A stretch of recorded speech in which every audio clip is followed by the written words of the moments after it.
அன்புக்குரியவர்களே, நாயகம் ஸல்லல்லாஹு அலைஹி வஸல்லம் அவர்கள் கடை வீதியிலே நடந்து சென்று கொண்டிருக்கின்றார்கள். தானியங்கள் ஒரு இடத்துல குவித்து வைக்கப்பட்டிருக்குது. சில இடத்துல பார்த்தீங்கன்னா, அரிசி மூட்டை, கோதுமை மூட்டை அப்படிலாம் இருக்குமா இல்லைங்களா? அப்ப குவித்து வைக்கப்பட்ட தானிய குவியலிலே கையை விடுறாங்க. எடுத்து பார்த்தீங்கன்னா, விரலெல்லாம் ஈரமா இருக்கு. நாயகம் ஸல்லல்லாஹு அலைஹி வஸல்லம் அவர்கள் கடைக்காரர்ட்ட கேட்கறாங்க, "என்னப்பா ஈரமா இருக்கு?" அப்படின்ட்டு. அப்ப அந்த கடைக்காரர் சொல்றாரு, "யா ரசூலல்லாஹ், நேற்று மழை பெஞ்சுச்சுங்க. அதனால சரக்கு கொஞ்சம் ஈரமாயிடுச்சுங்க" அப்படிங்கிறாங்க. அப்ப நாயகம் ஸல்லல்லாஹு அலைஹி வஸல்லம் சொல்றாங்க, "அப்பனா அந்த ஈரத்த மேலலாம் வைக்கணும். நீ கீழ வச்சிருக்கிறியே. இது வந்து மோசடி தானே. ஆக வியாபாரத்திலே மோசடி கூடாது" அப்படிங்கிறாங்க. எவ்வளவு பெரிய வார்த்தை பாருங்க. அப்போ நீங்க ஒண்ணு கேட்கலாம். அப்ப அவர் என்ன செஞ்சிருக்கணும்? மழையில நனைஞ்சு போச்சுன்னா, நனைஞ்ச சரக்க தனியா வச்சிருக்கணும். காஞ்சி போன சரக்க தனியா வச்சிருக்கணும். ஏங்க இது நனைஞ்சது, இது கொஞ்சம் விலை குறைவு, இது நல்லது, இது நீங்க விலை கூடுதல் அப்படின்னு நீங்க சொன்னா பரவாயில்ல. ஆனா நீங்க என்ன பண்றீங்க? அதை கீழே வச்சா என்ன ஆகும்னு கேட்டீங்கன்னா, எடை போடும்போது அந்த ஈரத்தோடு எடை போடும்போது என்ன ஆகும்? வாங்குகின்றவர் பாதிக்கப்படுவார் இல்லைங்களா? இன்னைக்கு பார்க்குற எல்லா இடத்திலும் இந்த கலப்படம் இருப்பதை பார்க்கின்றோம். வியாபாரத்திலே மோசடி இருப்பதை பார்க்கலாம். சின்ன வியாபாரிலிருந்து பெரிய வியாபாரி வரைக்கும். இந்த பழம் வாங்குறீங்க, அப்படியே பார்த்தீங்கன்னா செக்கச்செவேல்னு இருக்கும் ஆப்பிள் பழம்.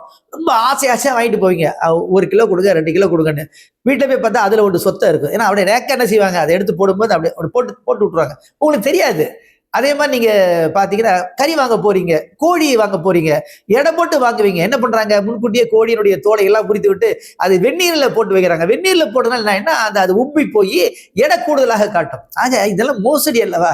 ஆக நாயகம் ஸல்லல்லாஹு அலைஹி வஸல்லம் அவர்கள் சொல்றாங்க, நேர்மையான வியாபாரியும் நானும் மறுமையில இப்படி இருப்போம் அப்படிங்கிறாங்க. அதான் என்னோடு சேர்ந்து இருப்பாரு. எனவே சகோதர சகோதரிகளே, வியாபாரம் செய்வது என்பது வணக்கங்கள் சார்ந்தது, இபாதத்து சார்ந்தது, வழிபாட்டில் சார்ந்தது.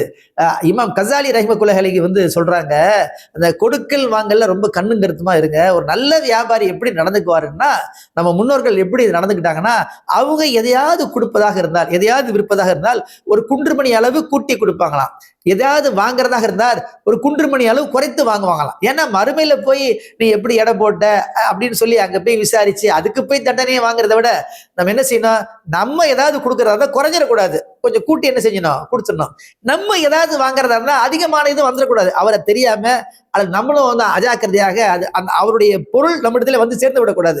கொஞ்சம் குறைச்சு வாங்கணும் அப்படிங்கிற பேணுதல் அவர்கள் செய்திருக்கிறார்கள்.